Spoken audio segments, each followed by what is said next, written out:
सांगता सभा नारायणगावमध्ये होते आणि उत्स्फूर्तपणे आता जे फिरलोय सगळ्यांनी सांगितलं की आम्ही सगळेजण अमोल कोल्हे साहेबांबरोबर असणार आहोत आणि त्याचबरोबर मोठ्या संख्येने नारायणगाव आणि नारायणगाव परिसरातून अमोल कोल्हे साहेबांना मोठ्या मताधिक्य देण्यासाठी प्रयत्न करणार आहोत। खरं तर नारायणगाव हे त्यांचं जन्मगाव आहे आणि त्या निमित्ताने खरं तर आपल्या सगळ्या गावांनी मी सगळ्या गावकऱ्यांचं सुद्धा मनापासून धन्यवाद देतो।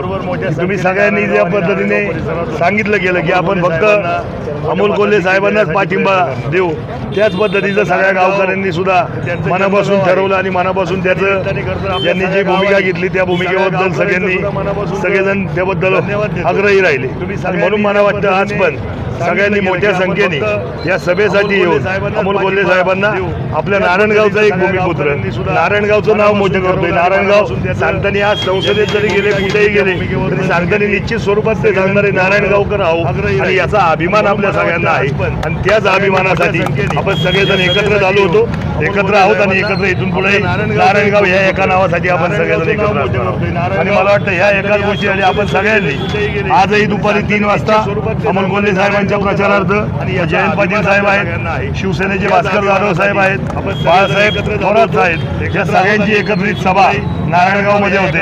आपण सगळ्यांनी मोठ्या संख्येने उपस्थित राहून या सभेला त्याचबरोबर अमोल कोल्हे साहेबांना पाठिंबा द्यावा ही विनंती पुन्हा एकदा नारायणगावकरांना मी मनापासून करतो।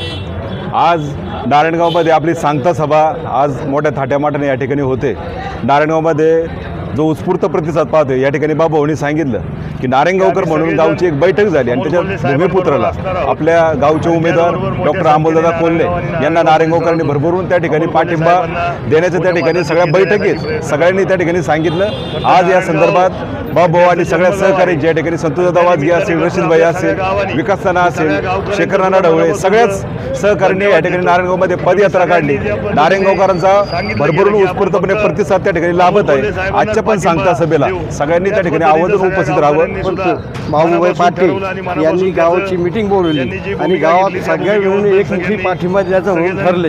एवढंच काय पण उद्या बहुतेक उद्या लागणार नाही दुसऱ्या पक्षाचं, एवढं आमचं निवेदन झालं। आम्ही आमदार कोणत्या याच्यापेक्षा अलग आमचा पक्षाचा अध्यक्ष अलग शिवसेनेचा आणि शिवसेना संघटना कशी आहे तुम्हाला माहिती, ही गाडीवर घोड्यावर फिरणार नाही, ही पाय चालून हात जोडणारी नंबरपणे लोकांबरोबर नाराजी संघटना आहे। त्याच्यामुळं आम्ही सिजनेबल काम करत नाही इलेक्शन पुरतं, 5 वर्ष आम्ही लोकांमध्ये असतो। त्याच्यामुळे शिवसेना ही शिवसेना आहे आणि शिवसेनेने अमोल साहेबांना पाठिंबा दिला तर हा विजय हा निश्चित आहे शिरूरचा।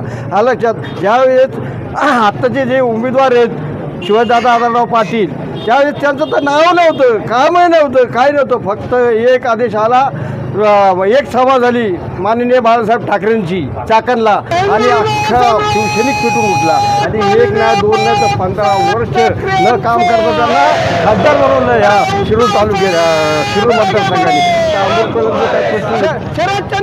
आज आमची ग्रामपंचायत आमच्या हातात, शिल्लेदार आमचा सरपंच तिथं बसलेला आहे आणि लोकांची जास्त संपर्क कोणता असतो शिवसैनिकांचा।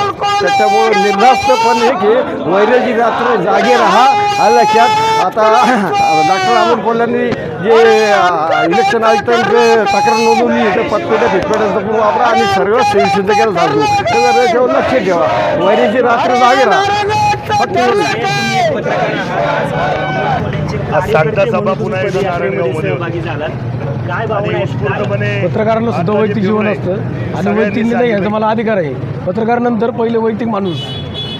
मी जसं 2004 साली आढळराव उभे राहिले तेव्हापासून मी परफेक्ट अंदाज सांगत आलेलो आहे.